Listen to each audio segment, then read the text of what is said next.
Hi GQ, it's Charlie Puth here, and today I'm going undercover on the internet. Open laptop.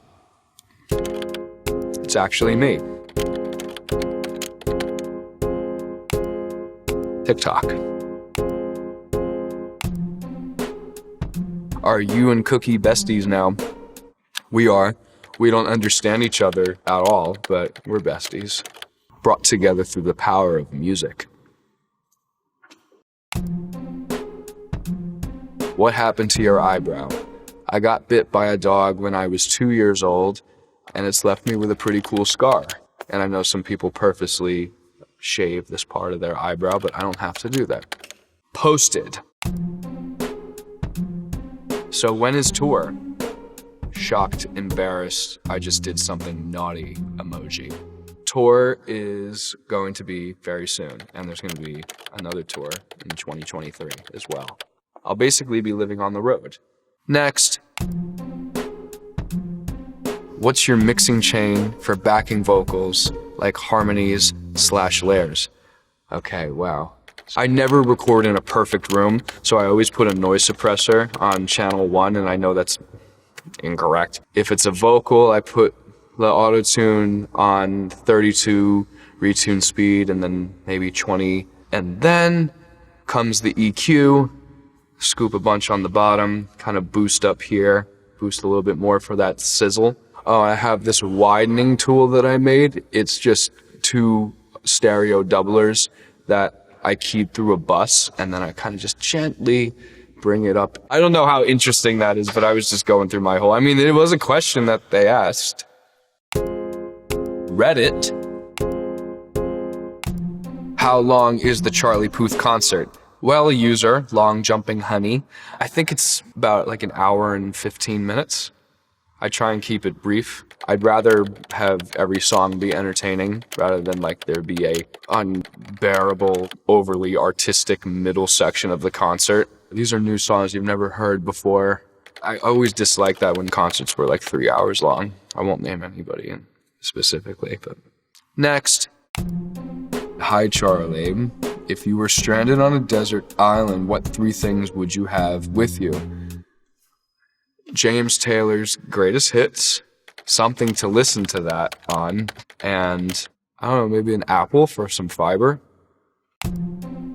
Is there any song of yours that you never want to sing again, Marvin Gaye? I hate that song, I'm sorry. I shouldn't say, I don't like to use it, I take that back. I dislike that song extraordinarily. I do appreciate the way that it makes some people feel. It just felt kind of on the nose and beginning of my career vibes. I'm gonna get some hate for that one.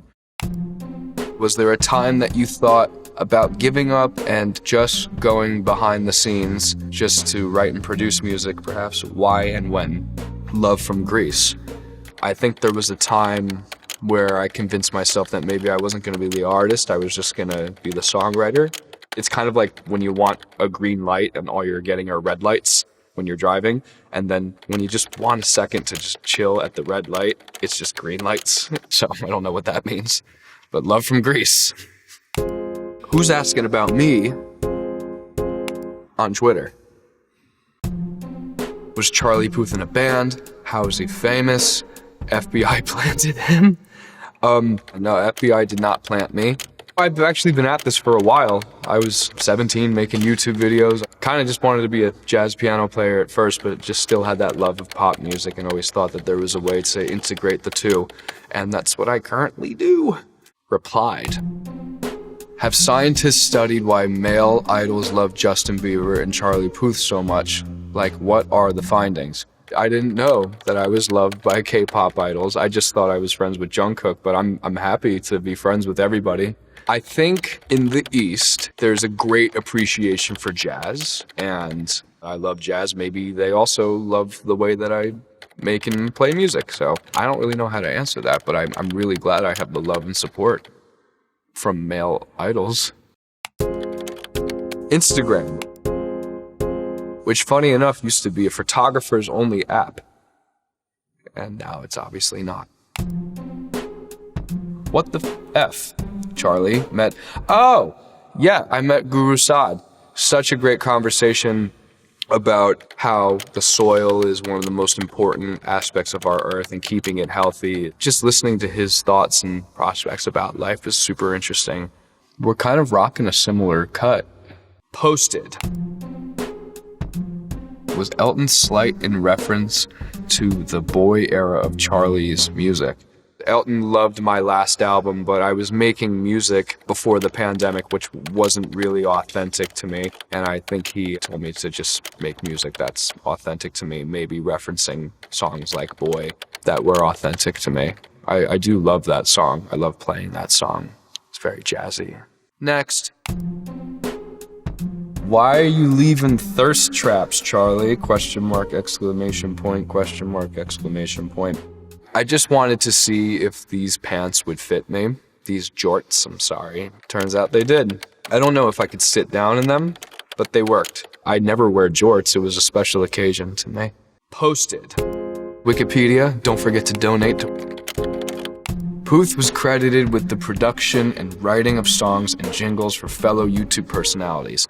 That's correct. I set up a business in 2010 to make YouTube jingles for anybody that wanted one for their YouTube show, and I charged like $100. But for the bigger YouTubers, if you had like, kind of discriminatory, but if you had 50,000 followers and up, I slash the price in half or just disregard it completely in exchange for if you just give me a little shout out at the end of your video, you get a free song. That's how that all came about, building up and snowballing my YouTube audience. Next. Puth wrote, co-produced, and was featured on a song with Wiz Khalifa, who I just spoke to, See You Again, a tribute to the late Paul Walker, included in the Fast and Furious 7 soundtrack. All of that's true. He wrote a wonderful rap to it, and it really tied the whole song together. It was a perfect cocktail of sad boy emotion with motivational whizness. In grade 6, he went door-to-door selling a Christmas album called Have a Very Charlie Christmas that he had recorded and produced, making $600 in sales, which I donated. That's also correct. What they didn't mention is that I actually made the CD jackets in Microsoft Word 97. Great operating system. YouTube. How can he have that deep voice and then sing in a very high voice? This guy is awesome. Oh, that's very nice. I don't know. I just always wanted to sing high, so I'd always practice singing high in my falsetto. Replied. Edgar asked, why don't you play Empty Cups live anymore? Well, Edgar, after an hour and some change playing live, it's very hard to sing up there, but I will consider it. Okay, that's it. I know it's crazy, but I've actually had enough internet for today. First time in a while. That's a lot.